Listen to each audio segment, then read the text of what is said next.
In the world of Hollywood, there are few names as iconic and influential as John Wayne. This towering figure of the golden era of cinema has left an indelible mark on the industry.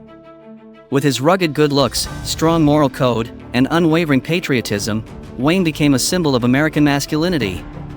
But behind this polished persona, there was a man who was just as complex, flawed, and controversial as the characters he played on screen.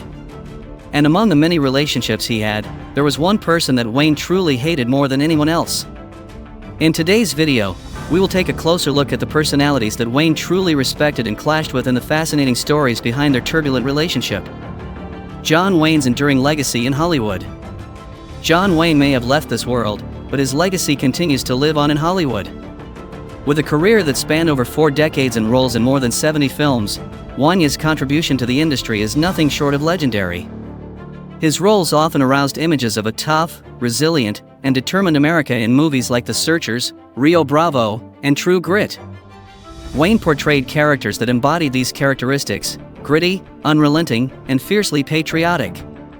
Though his rise to stardom was anything but smooth, he spent almost 10 years on the Hollywood sidelines before landing his breakout role in John Ford's 1939 classic, Stagecoach.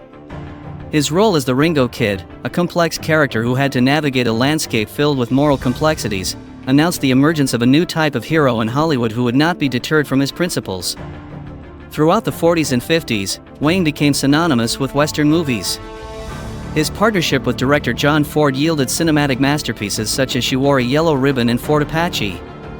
These films, which were rich in narrative and character depth, showcased Wayne's ability to go beyond the typical one-dimensional roles of the time, bringing layers of complexity to his characters. However, Wayne's influence was not limited to just westerns. He experimented with a wide range of genres, from war films like The Sands of Iwo Jima to romantic dramas like The Quiet Man. With each role, Wayne brought an authenticity that resonated with audiences, making him one of the most significant box office draws of his time. But what really set Wayne apart was his off-camera persona, which reflected his on-screen characters in many ways. His personal values, political views, and even his confrontational nature bled into his roles, blurring the lines between the actor and the character.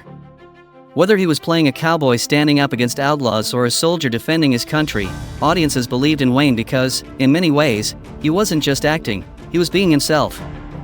And if we look at Wayne's life off the silver screen, it was no less intriguing. He was very open about his beliefs and never backed down from controversy. In a time of political turmoil, Wayne was part of the Hollywood circles that believed in blacklisting alleged communists. This political stance not only influenced his personal relationships but also impacted the kind of movies he chose and the characters he portrayed. For example, in Big Jim McLean, Wayne plays a federal agent who investigates communist activity, a role that aligned perfectly with his personal beliefs at the time. Falling out with James Arness. The fabric of Hollywood is rich with friendships as complex and unpredictable as any movie script. One such bond was between John Wayne and James Arness. Both had larger-than-life personalities. Their relationship began as a mentor-mentee dynamic and evolved into a deep friendship. However, things took an unexpected turn when Arness declined Wayne's offer to be a part of his passion project, The Alamo. This decision created a rift between the two that was evident in their subsequent public appearances and marked the end of their once close relationship. Both actors remained tight-lipped about the falling out, but it was clear that their friendship had been irreparably damaged. The Alamo project moved forward without Arness, and while Wayne's vision was ultimately realized, the absence of his former mentee was a bittersweet reminder of what could have been. The two would never fully reconcile, but their early collaborations and friendship remain a significant part of Hollywood history, reminding us that even in the glitz and glamour of showbiz, true friendships can be tested and sometimes lost. While the reasons for their falling out may never be fully known, one thing is certain: the bond between John Wayne and James Arness will always be remembered as one of the most intriguing and complex relationships in Hollywood. Tensions with Clark Gable. The golden age of Hollywood was not just known for its iconic films and performances but also for the complex relationships between its biggest stars. One such instance was the palpable tension between John Wayne and Clark Gable during the production of Mambo in 1953. Both actors were at the peak of their careers, and with legendary director John Ford at the helm, expectations were high for the film's success. However, from the outset, their personal differences and egos clashed on set, leading to heated arguments and disagreements. Ford is known for his ability to handle difficult actors, but even he struggled to mediate between the two stars. The tensions were so intense that Wayne and Gable maintained a professional distance even after the film's completion. While Mambo was a commercial success, it will always be remembered as a project marred by the animosity between its two lead actors.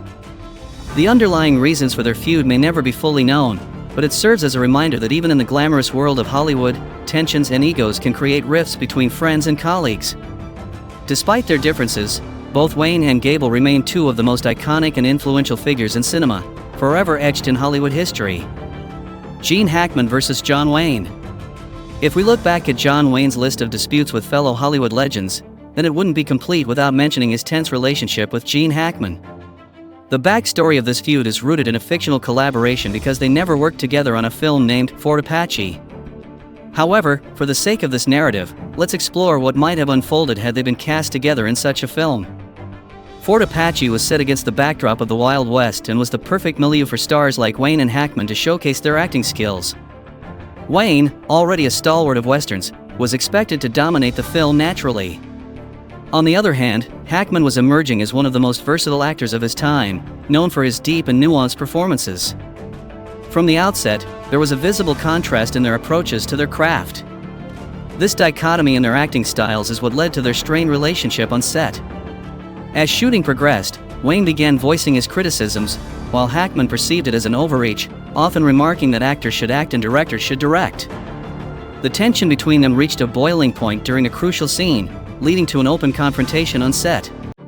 Post-Fort Apache, their relationship remained frosty, with subtle jabs and criticisms in interviews and press meets.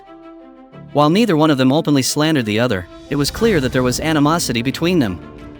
The Cold War with Clint Eastwood. In the annals of Hollywood's Western film heritage, John Wayne and Clint Eastwood are considered two of the greatest actors to have graced the genre. However, as peers in this cutthroat industry, their relationship was marked by a simmering rivalry rooted in their contrasting philosophies of the Western film genre. Wayne's Westerns reflected a traditionalist's vision of the Old West, with clear distinctions between good and evil and characters embodying the quintessential American hero.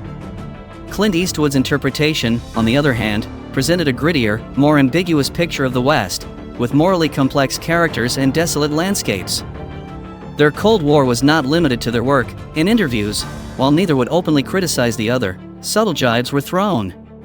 Wayne lamented the changing approach to Westerns, while Eastwood spoke about evolving with the times. Both comments were likely directed at each other. A complex friendship of mixed emotions. During the golden age of Hollywood, Frank Sinatra and John Wayne were two of the biggest names in the industry. Both were icons in their own right, with Wayne known for his rugged masculinity in westerns and war films and Sinatra renowned for his smooth voice and captivating performances. At first glance, it may seem like Duke and Old Blue Eyes were a match made in heaven. However, their friendship was far more complex and often filled with mixed emotions. Their differing political views often led to heated debates, reflecting the broader socio-political upheaval of the 1960s. Wayne's staunch conservatism clashed with Sinatra's initial alignment with the Democratic Party, causing occasional tensions between them. Yet, amidst their ideological differences, they recognized and appreciated each other's immense contributions to the entertainment industry. As their careers progressed, their relationship evolved. In the 1970s, Sinatra's political views leaned more conservative, leading to a thaw in their interactions. Although they never developed a close friendship, the animosity between them waned, giving way to a mutual sense of respect. Both men struggled with the burdens of fame, finding comfort in their mutual comprehension of the trials that accompanied celebrity status. Despite their larger-than-life personas, they battled inner demons and pursued redemption in their later lives. Ultimately, their friendship was a testament to the complexities of human relationships, characterized by moments of tension and reconciliation. In Hollywood, Wayne's efforts to make amends weren't always warmly welcomed. While some embraced his gestures, others remained doubtful, questioning if it was a PR tactic or genuine remorse. Nonetheless, those closest to him verified the sincerity of his intentions. His actions stemmed from a genuine desire to make things right rather than a concern for public opinion. One of the poignant moments in Wayne's later life was his Oscar win for Best Actor for his role in True Grit in 1969. Standing on that stage, one could witness the culmination of his life's journey, a blend of gratitude, humility, and a recognition of shared experiences with colleagues, even those he had once clashed with. The standing ovation he received wasn't just in recognition of his performance but also a tribute to his lasting legacy. We hope this video sheds light on the lesser-known aspects of John Wayne's life and career. While he remains a polarizing figure to this day, his impact on Hollywood and Western cinema is undeniable. Despite the controversies that surrounded him, it cannot be denied that he was a man who lived life on his terms, unapologetically. Whatever your opinion of him may be, there's no denying that John Wayne will always be remembered as an enduring legend of the silver screen. If you found this video interesting, don't forget to like, share, and subscribe to our channel for more such content like this.